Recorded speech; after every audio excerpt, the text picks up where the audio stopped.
Hi, and welcome to the School Health Educators Podcast, where we discuss health education and how to best teach health ed in the K 12 setting.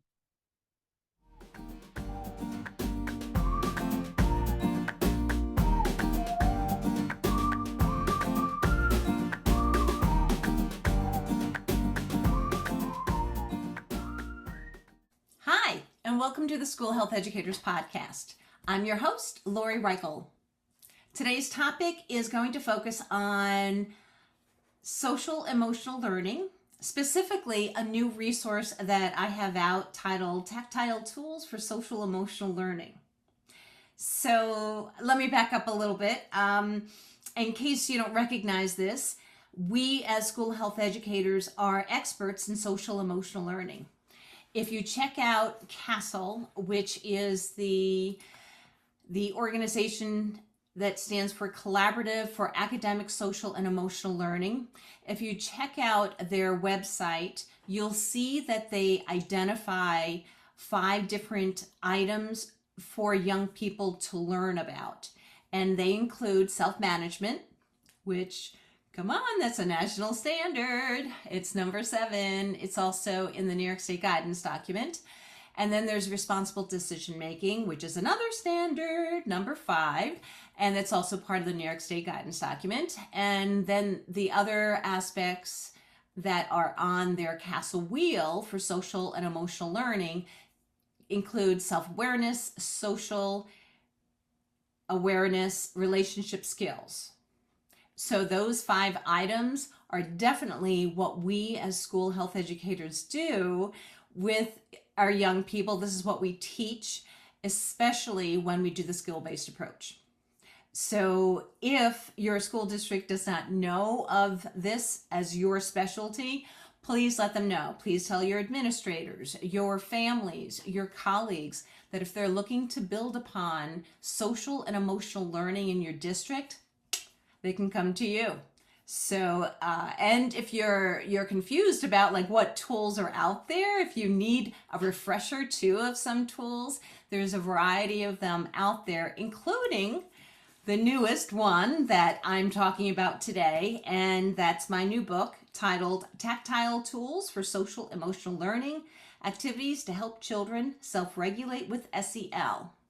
And Routledge, which is also Taylor and Francis, they requested that we add pre-K through 5 on the title of this book, or in the title, and I agree, it's great if you use this idea as a classroom management technique, and you can use any of the activities in the pre-K through 5 setting.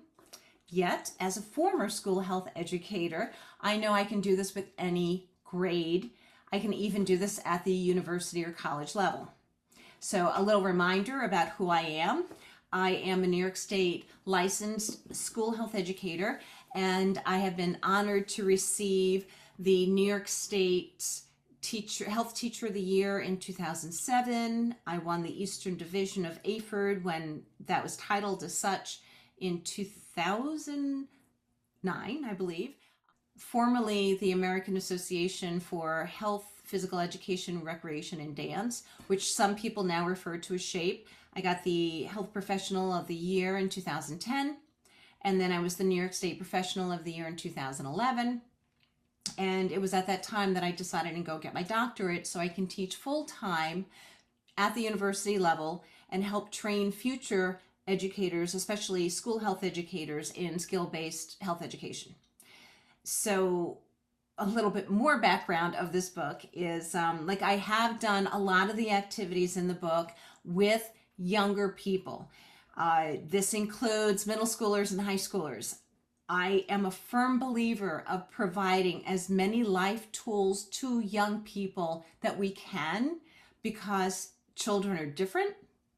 They have different interests, they have different abilities, and we need to support all the different types of children and youth that we teach to. So the ideas that are in this book, the Tactile Tools for Social and Emotional Learning, the ideas were brought back into my life during COVID times, because when we had those years of COVID, when I was teaching at the university level, during that time, we were doing some online education. Um, I preferred the hybrid. And so when we started doing the hybrid, I noticed that a lot of my undergraduate students were struggling emotionally and even socially. And so I was like, you know what? If they're struggling, let's go back to an idea that I had when I was working in the middle and high school setting.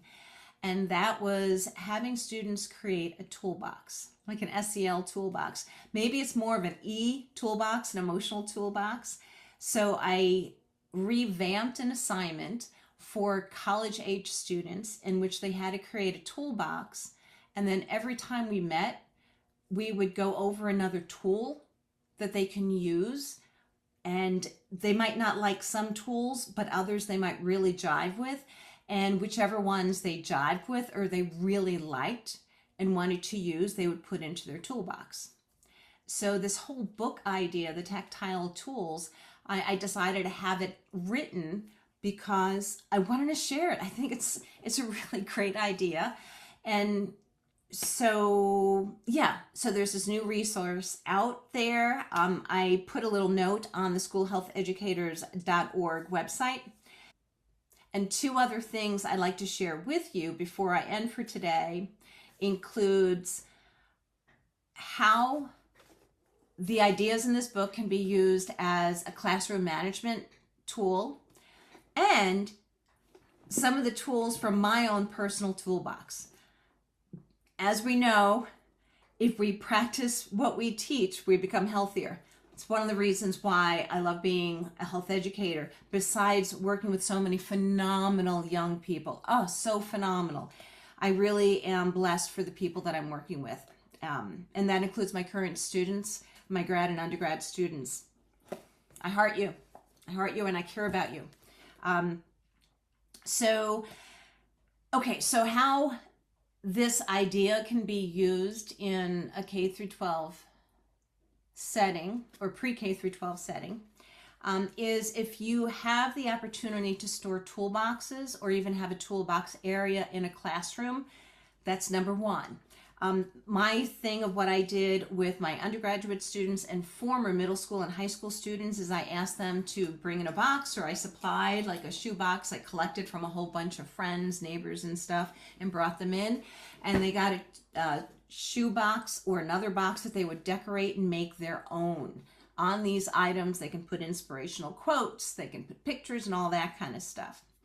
And then if you go and look in this book, there are 52 different ideas in here for how a student might create a tool to put into their toolbox. For example, they can create a hand and they can color it in or decorate it, in which this hand that I have in my hand it's two pieces of paper of a hand, and they're cut out. They're glued together, but in the middle of the paper are cotton balls, so it's a little bit more 3D. And how this is used as a tool, as it would be put onto a person's belly as they're sitting or as they're laying down in a spot that's only their spot. And this would remind them to practice belly breathing. And how to do belly breathing is basically attempting to push out your belly area for the inhale and then pulling it in for the exhale.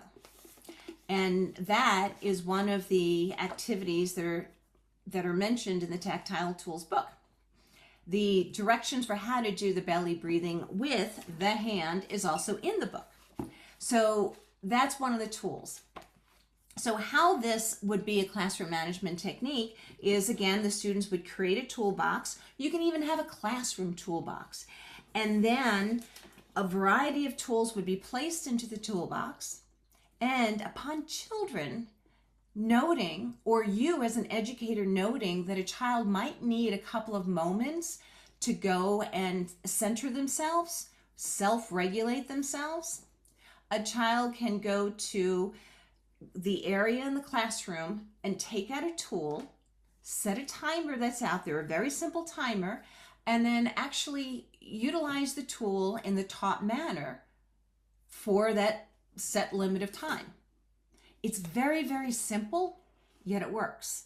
So the brilliance behind this too is that if I teach the children the belly breathing activity and I have little Bobby, if he's like, oh, I don't like that one. Okay, great.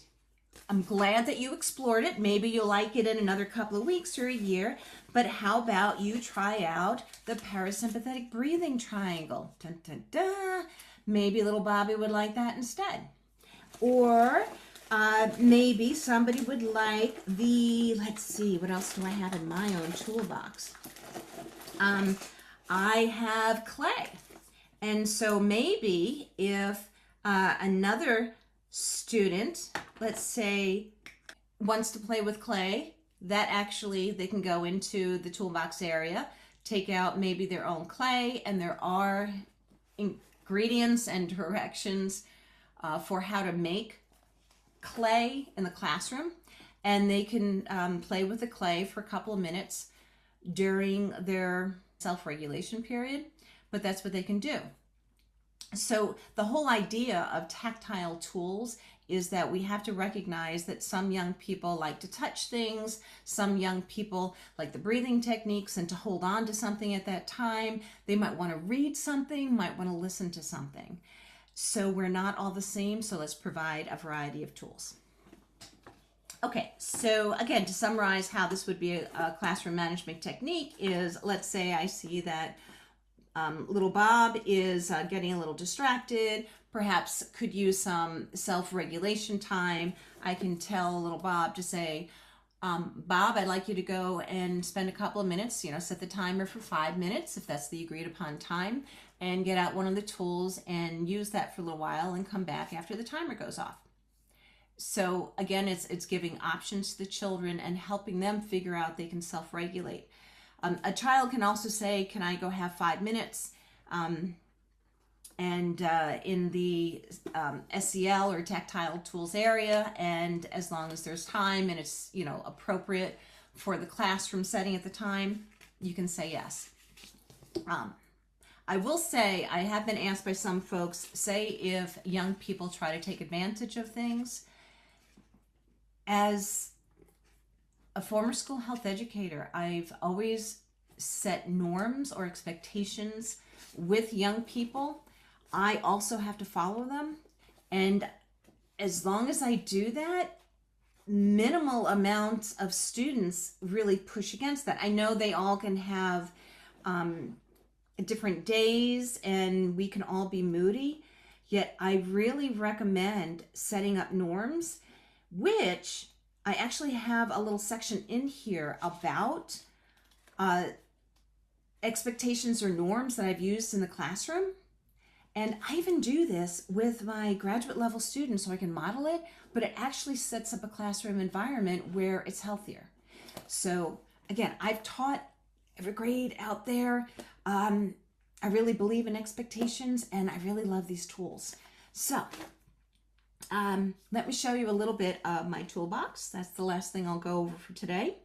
And one thing I have on here, and my toolbox is really like pushing open because I have so many tools in it. I'm not going to show you all of them, but here are some. First, this is what's written on my box. It's one of my slogans in my life, and it reads, "Taking the ride I bought the ticket for." Love that, because I am taking the ride I bought the ticket for. If you know my background, I have chosen to make career moves that have supported my life, my life's purpose, and my growth. That's who I am. Another thing on my box is I have a whole bunch of stickers, and then I even have a photo of myself on a beach. I have to be careful with the sun, yet I love water. Love, love, love water. Okay, so some of the tools that are in here include, this is so simple, but it's actually for progressive muscle relaxation as well as other activities. It's a simple like paper person that have numbers on it, and it goes along with an activity explained in the book for how to relax muscles one area at a time. Another tool I have on here are yoga cards that I actually have on a little clip, and it's very, very simple that for myself or a young person can easily go to an area in a classroom and just move their bodies a little bit. If you've seen me in conferences, you know that I sometimes need to get up. I'm not a person to sit down for that long. Another tool in mine is the hand with the little cotton balls inside. Have another tool. You can't hear it right now, but it's basic for sound. There's a couple of things in it, and it's something that can help center me at times. And I can control the sound with the movement. And this is made with a noodle, one of those simple pool noodles. Let's see, another tool that I have in here. I actually have tissues because we revamped this a little bit for elementary school when we were going through some hygiene stuff. So we just put those tools of how to blow our nose in here. And then, one of my favorites, I have in here something that has a scent on it that helps to calm me. It's a favorite scent of mine. It's a citrus scent like grapefruit, and it's in a little container. The cool thing about the tools that are mentioned in the Tactile Tools for Social Emotional Learning book, the cool thing is that the expense to create the tools is limited. Some are really, really simple. Some might be paper stock, but it's not for teachers to have to spend a lot of money. So, to conclude, reminder for you, we are social and emotional learning experts, us as school health educators. And there's this new resource that's available. It's found on Amazon.com. I'll make sure there's a couple of links in today's episode's description. And the resource is titled Tactile Tools for Social Emotional Learning.